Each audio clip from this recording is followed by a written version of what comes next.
Ever wonder how to re-letter a locomotive? We get into that and some heavy weathering on a Union Pacific SD40-2 coming up on JC's Riptrack.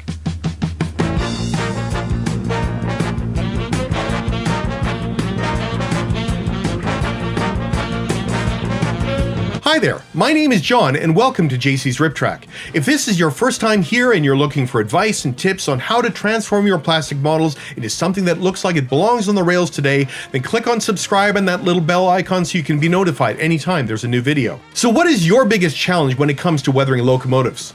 Please let me know in the comments section below. Some of you may remember the Rock Island locomotive that was part of my 1,000 subscriber giveaway earlier this year. Well, the owner of that locomotive decided to commission me to do 2 more locomotives for its N-scale fleet.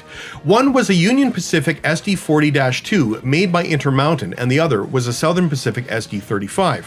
Florent sent me several pictures of what he wanted to see instead of replicating a prototype, and there were several things that he wanted to see on both models. You've already seen the SD35 in a previous video. So now it's time to tackle the yellow and gray. As I mentioned in the previous video, I decided that instead of doing 2 locomotives separately, I weathered them at the same time. And this would save on time and resources, especially when it came to clear coats in between steps. However, the techniques and the materials that I used between the 2 locomotives were more often different than the same. These were also part of a commission, and I posted many of those updates on my Patreon page, and you can go check out some of the pictures there in addition to this video. If you click on show more below, you can find a link or wait until the end screens. I discovered that when I began preparing this model, there had been some previous work done to it. In particular, the walkway pieces had been cemented to the main shell in a few places, so I couldn't separate them like I had with the SD35. Instead, I gently pried off the railings and put them in a safe place where I could then weather them separately along the way. To mask off the windows, I used Microscale's window masking fluid, carefully painting it onto the window areas. The next step was to erase the stock road numbers on the locomotive. This Intermountain model came with the road number 3337, which is emblazoned with large numbers across the model's flank on both sides. Below the windows is a Union Pacific shield and a much smaller version of the same road number. I decided to simply paint over the road numbers rather than trying to strip them. There's pluses and minuses to both, including the risk that the outline of the previous lettering can be seen through the paint. However, with the amount of weathering this locomotive was going to be seeing, any such outlines would be obscured. Now, this locomotive was also going to be double patched in that I would be adding a second yellow patch underneath the windows at a later step before putting on the new road numbers. I carefully masked off the road numbers and letters that I would be patching, including the lettering on the nose, as well as a couple of panel doors on the side to add some variation in color. At least for this model, the AK Interactive's Real Colors Yellow was a very good match for the Union Pacific Armor Yellow. I thinned it down with the company's own high compatibility thinner and lightly sprayed over the areas needed. And while the patches were barely visible after the process, they still added a bit of character to the model. The prototype photo showed a lot of chipping and wear in the various parts of the model that didn't necessarily get through the paint. There were numerous places where chips or scuffs had simply removed the upper layer of paint but didn't quite make it down to the metal. Instead, it appeared as a lighter yellow. Florent has asked me to put this on the model as a feature, so to tackle this I used acrylic paint and a very careful application of either with a sponge or with a microbrush. Yes, the same microbrush that you normally use to apply adhesives. Whether with a sponge or a microbrush, it's the same process. After getting paint on it, dab most of it off on a paper towel and then lightly dab it on the model. The acrylic colors that I was using here were Games Workshop's Dawnstone for the gray, and a mix of Everland Sunset, a very solid yellow, and Screaming Skull, a bone or cream color. This not only provided a good color for the lighter yellow chips, but as I discovered, it also allowed me to show some wear and tear on the lettering as well, since the mix was somewhat translucent. I used a thinner mix with a small brush to paint over the parts of the interior of the red lettering on the side of the locomotive. Fading using the oil dot technique is virtually standard on anything that I do. Even if I use an airbrush for fading, I almost always complement it with oils. As with the Southern Pacific locomotive, I used several bottles from the Oilbrusher line of Ammo by Mig. Off camera, I had sprayed the locomotive with a AK Interactive satin clear coat to prepare it for this step. And as I would discover, the Oilbrushers really saved me a lot of time. Instead of placing the oil paint on my palette, I was able to use them straight out of their respective bottles. I used the palette to hold the odorless thinner, but that was it. Applying the paint was very easy. Shake the tube, use the built-in brush to apply dots all over the model. The oil brusher colors that I used for this step were white, ochre, buff, medium gray, and Starship Filth. I used white, buff, and ochre on the yellow parts, and then buff, white, and medium gray, and a very light touch of Starship Filth on the gray. As this was to create the illusion of worn and faded paint, a good way to think about it is how the light hits the model, but also where the recesses and the crevices are. Using the lighter colors towards the top, while the darker colors collect around the edges, in the grills, and the like, and then the medium colors act to blend it all together. Since this is a fade, I used mostly the lighter colors of white, buff, and medium gray, with just a few small places for the Starship Filth. I didn't use the black oil brusher on this locomotive at all, because it is a much lighter color than its companion. I started blending the dots almost right away, as the oil brushers lend themselves well to this. Using a flat brush, I wet it with thinner and then used downward strokes to make the dots just disappear. I started with the top, working out from the middle, and then moved onto the sides and then the walkways assembly, making sure that the darker pigments were resting in the recesses in the corners. When doing a dot fade, I like to rinse the brush in thinner between clusters of strokes. This is why I usually have two wells on my palette for thinner. One is for cleaning excess pigment out of the brush, and one is a clear one to re-wet the brush after wiping it off. This makes sure that you don't get too much loose pigment pooling in odd places.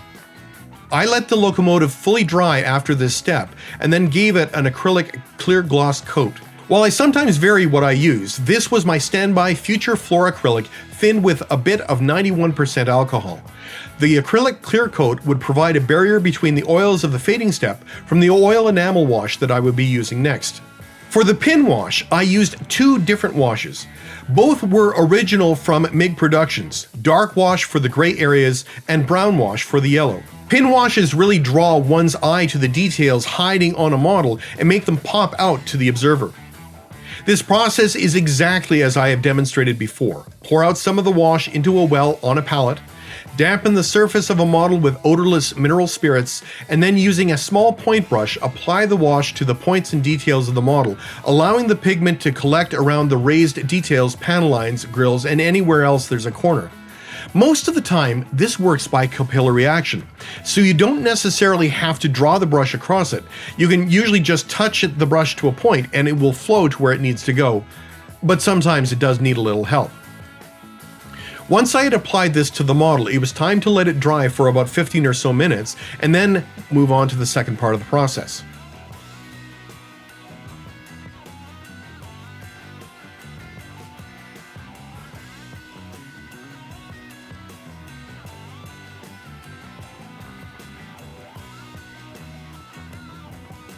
The main thing after doing the oil or enamel-based pin wash is that there will be a lot of excess paint or wash that needs to be blended or cleaned up. Ideally, this should be done after most of the thinner on the model has evaporated. If any of the wash still looks glossy, leave it for a bit longer. Without this step, the locomotive won't look very good. With this model, I started with a paper towel to wipe away the excess and then used a larger flat brush without any thinner to soften and blend the edges of the wash. There were a few places on this model where I wanted to have the surfaces of the panels a bit cleaner once I had done most of the softening. I used a small point brush with a bit of thinner to do this. It's a good way to do some precision cleanup. Up next, I airbrushed a clear coat using AK Interactive Satin Varnish, thinned down as I had done before. The next step would be something that I had never done this way before, and rather than going over with either gloss or flat, I went somewhere in the middle. As with the Southern Pacific locomotive, I used this to set up for an oil-based dry brush in the next step. While the dry brush effort was more something that I did on the Southern Pacific model, I decided that it certainly couldn't hurt for the parts of this model. This would give a greater contrast to the model, and because I was using oils to dry brush instead of acrylics, I could then come back and soften and further manipulate it. I described this technique more fully in the video on the Southern Pacific locomotive, and for this one I used a medium gray oil brusher on the gray areas and white on the yellow. I wanted this to be a much more subtle effect than what I did on the other one, so even after softening the effect, I came back with a small brush dampened with thinner to clean off some of the panels and the locomotive's flanks. Using Tamiya Flat Clear to protect the worth of the oils, I wanted to make sure that the dry brush layer was sealed in before I went ahead with the chips and the rust. Like the Southern Pacific locomotive, I had some artistic license to do a bit more in the way of rust chips than strictly staying with one prototype picture. The inspiration that Florent had me draw from was a picture of a retired DD-A40X locomotive, which had a fair bit of rust chips along the edge of the roof. Additionally, there was a signature rust pattern near the crew door on the front of an SD40-2 picture that I had to get right. I started with a brush, using Scrag Brown to paint inside some of the chips that I had already applied in the earlier pre-chipping step. I then followed this up with a darker Mournfang Brown. I also used a fine point 00 brush and kept to the prototype examples close by. The rust levels on this locomotive weren't nearly as extensive as they were on the Southern Pacific one, but I still used a sponge in a few places.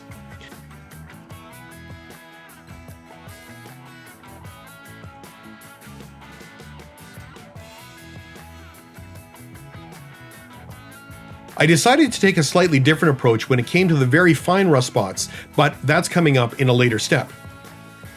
Since this particular locomotive would be completely renumbered, I opted to paint out the number boards by hand using a bit of Thamar Black from Privateer Press. It's a gamer line of paint similar to Games Workshop, and it's what I happen to have on hand. I did this with a small brush, thinning the paint with a bit of water to the right consistency, and then carefully brushing it on to the number boards. The advantage of having a good satin clear coat at my disposal means that I'm not just alternating between gloss and flat. The rust streaks and staining that I would be doing in the next step works well with a gloss coat, but more recently I found that a satin coat gives it just enough tooth to allow a bit of staining within the streaks. I used AK Interactive Satin Varnish, thinned again with their high compatibility thinner for this step, making sure to avoid any contact with water while using it. Using the previously applied chips as a guide, I used Abteilung 502 oil paints, light rust and dark rust, to pick out the larger rusted areas that we'd be showing streaks.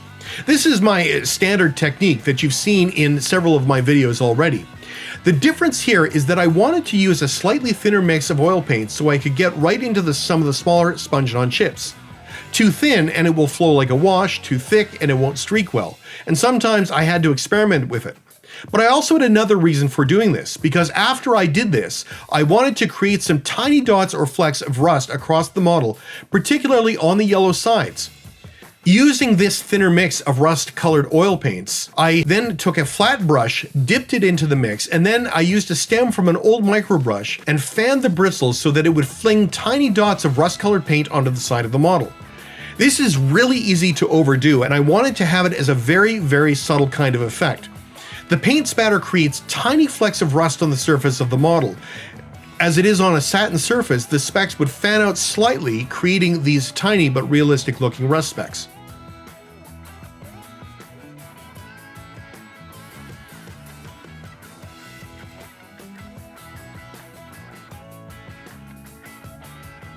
After an off-camera acrylic matte clear coat, I then used Tamiya Hobby masking tape to protect the areas around where I would be airbrushing a patch over the top of the weathered areas below the windows, making it look like the number had been refreshed. As I had found earlier in this video, AK Interactive's yellow is a very close match to Union Pacific's Armor Yellow, so this would be what I would use for the patch. Thinning it with high compatibility thinner, I sprayed thin layers, slowly building up enough to cover over the weathered surface. Even though this was functionally the same as the patches that I had already done, the idea here was to create the illusion that the road number had been refreshed by patching over the weathered area under the window and adding fresh decals. Since the next step would be applying the Union Pacific decals, I used a bit of clear gloss brush-on varnish applied to just the areas that I would be applying the decals on rather than over the whole model. Again, the main thing is a smooth, glossy surface for the decals to slide onto. And Games Workshop's Ardcoat is very good for this, but frankly any acrylic gloss will do the trick. As this was a complete renumbering, I first used the microscale decals to add the red lettering to the areas below the cab windows. This was my usual method, cutting the numbers out individually, soaking them with water on the cutting mat rather than putting them in the water. I then applied them and positioned them on the patch using Microset to help put them in place. And this can take time, and I had to make sure that I was also wicking away the excess water so that the numbers wouldn't float out of position. The real challenge here was to cut out and to apply the tiny number boards above the cab and on the rear of the locomotive. This is very hard to see both in person and on camera. It required a lot of patience. Soaking the numbers on the mat is a far better way to go when doing this because these tiny decals could otherwise get lost if you soak them in a glass of water. After the decals had dried a little bit, I applied some microsol in order to make sure the decals would adhere well to the surface. The flat surfaces made it so that only one application of this was necessary. Using the same brush-on clear gloss as I did before, I sealed the decals to fully protect them.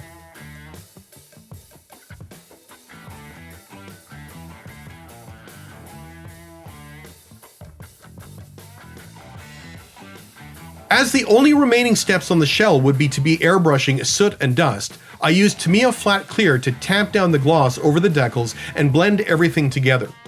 Before reassembling the shell, it was time to work on the trucks. For various reasons, I had left the trucks intact on the chassis and carefully painted around the mechanisms. I would not be using an airbrush in these steps, so there wasn't a need to mask anything off. Even though I completed this at the same time as her sister locomotive, my approach would be a little different. The first task was to tone down the silver-colored trucks, as the prototype pictures were displaying a fair bit of rust. I applied Abteilung 502 light rust oil paint straight from the tube with a small brush. I dabbed small, thin blobs of the color onto the trucks. And once they were on, I took a small, completely dry Deerfoot stippler brush and smeared the oil dots around. Over the silver, it gave it a thin, rusty glaze over the silver color of the trucks. And I wanted the look to be a bit patchy as well, and so this did the trick quite nicely. I would then let this cure overnight before moving on to the next step. Since the trucks on this prototype pictures I had been working on had bits of rust on them, I created an on-the-surface type wash. Using an oil brusher color called Starship Bay Sludge, I applied a few dots to the surface of the trucks. Starship Bay Sludge is a kind of a dark brownish green that would contrast well with the orange from the previous step. Next, I used a Deerfoot stippler type brush to apply thinner, and by dabbing it onto the surface, I let it dissolve and blend the Starship Bay Sludge naturally. I tried to be careful to keep the thinner off of the wheels while I did this. And after letting it dry for a little bit, I then used a dry brush to soften up any tide marks, and the end result really made the details pop. Once the trucks had dried, it was time to bring it all back together, and while there was no need to reassemble the shell, I had to reattach all of the railings that I had also weathered along the way. This was fairly tricky and it took longer than expected, but once it was all done, I could see how everything was working together. There were, however, a few more steps to do. As soot and dust was up next, I had to do one final flat coat using Tamiya Flat Clear to make sure that it had a nice matte finish. As with the previous locomotive, soot can be handled any number of ways, but this was one of the few places where an airbrush makes it quick. Using Tamiya XF1 Flat Black, I started with the main stack, and then lightly spraying around it, I then focused on the center of each fan, and then coming back and moving up and down the center of the top of the model. This adds a realistic sooty look to the top of the model, depicting where it would collect while the train is in motion. I didn't need to do much, and it is easy to go overboard here. I also lightly sprayed the various grills to darken them up a bit with a bit of soot, and added a few black streaks around the fuel tank and trucks to match the prototype. In the same way, I also wanted to apply a light bit of dust around the trucks and lower parts of the model. And while the trucks themselves do get quite dusty, it can also collect on the fuel tank, walkways, and across the lower front and back of the locomotive. As with the soot, less is more. I used a 50-50 mix of Tamiya XF57 Buff and XF52 Flat Earth. Once the dust had settled, it was all done. Off camera, I removed the window masks and then set it up for these photos before packaging it up with her sister locomotives and sending them all back home.